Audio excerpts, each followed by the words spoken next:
அண்மைச் செய்தி. காமன்வெல்த் போட்டியில் வெள்ளி வென்ற தூத்துக்குடி வீரர் ராஜா முத்துப்பாண்டிக்கு முதலமைச்சர் விஜய் வாழ்த்து தெரிவித்திருக்கிறார். கூடுதல் தகவல்களை வழங்குகிறார் எமது செய்தியாளர் ராஜகுமரன். வணக்கம். மேலும் விவரங்கள். ஸ்காட்லாந்தினுடைய கிளாஸ்கோ நகரில் நடைபெற்று வரும் 23வது காமன்வெல்த் விளையாட்டுப் போட்டியில் தமிழகத்தை சார்ந்த வீரர் வெள்ளிப் பதக்கம் வென்றிருக்கின்றார். அதற்கு முதலமைச்சர் வாழ்த்து தெரிவித்து தன்னுடைய சமூக வலைதள பதிவை வெளியிட்டிருக்கின்றார்.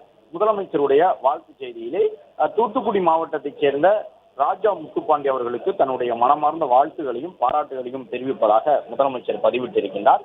ராஜா முத்துப்பாண்டி அவர்களுடைய சாதனையை பாராட்டி தமிழ்நாடு அரசின் சார்பிலே உயரிய ஊக்கத்தொகையாக 30 லட்சம் ரூபாய் ஊக்கத்தொகை வழங்கப்படும் என்ற ஒரு தகவலையும் முதலமைச்சர் பதிவிட்டிருக்கின்றார். ராஜா முத்துப்பாண்டி அவர்களுடைய வெற்றி என்பது இளைஞர்களுக்கு புதிய உத்வேகத்தையும் நம்பிக்கையையும் வழங்கட்டும் என்று குறிப்பிட்டிருக்கக்கூடிய முதலமைச்சர் மேலும் பல சாதனைகள் படைத்து இந்திய திருநாட்டிற்கும் தமிழ்நாட்டிற்கும் ராஜா முத்துப்பாண்டி உள்ளிட்ட வீரர்கள் பெருமை சேர்க்க தன்னுடைய வாழ்த்துக்களை தெரிவித்துக் கொள்வதாகவும் முதலமைச்சர் பதிவு செய்திருக்கின்றார்.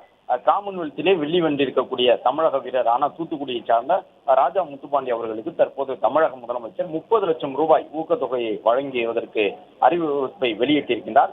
ஸ்காட்லாந்தினுடைய கிளாஸ்கோ நகரில் நடைபெற்று வரக்கூடிய 23வது காமன்வெல்த் ஆண்களுக்கான 65 கிலோ பளுதூக்கும் எடைப்பிரிவில் தமிழகத்தை சார்ந்த வீரர் ராஜா முத்துப்பாண்டி பங்கு பெற்று வெள்ளிப் பதக்கத்தை வென்றிருக்கின்றார். ஏற்கனவே கடந்த காலங்களில் காமன்வெல்த் போட்டிகளில் அவர் பங்கேற்றிருந்தார். அதன் பிறகு காயம் ஏற்பட்டு சில நாட்கள் போட்டிகளில் பங்கேற்காமல் இருந்த நிலையில் மீண்டும் முயற்சி செய்து இப்பொழுது தமிழ்நாட்டிற்கும் இந்தியாவிற்கும் பெருமை தேடி தரும் வகையிலே ஸ்காட்லாந்தினுடைய கிளாஸ்கோவில் நடைபெற்ற அந்த பளுதூக்கும் போட்டியில் வெள்ளி வென்றிருக்கின்றார். இந்த நிலையில் தான் வெள்ளி வென்றிருக்கக்கூடிய அந்த தூத்துக்குடி வீரருக்கு வாழ்த்து செய்தியை பதிவிட்டிருக்கக்கூடிய முதலமைச்சர் 30 லட்சம் ரூபாய் அவருக்கு ஊக்கத்தொகையாக தமிழ்நாடு அரசின் சார்பில் வழங்கப்படும் என்றும் தெரிவித்திருக்கின்றார்.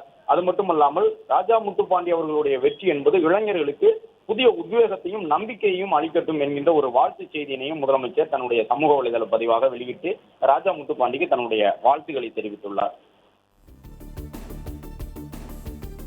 பிளே ஸ்டோர் மற்றும் ஆப் ஸ்டோரில் இருந்து பாலிமர் செயலியை QR கோடு மூலம் பதிவிறக்கம் செய்யுங்கள். செய்திகளை உடனுக்குடன் பெறுங்கள்.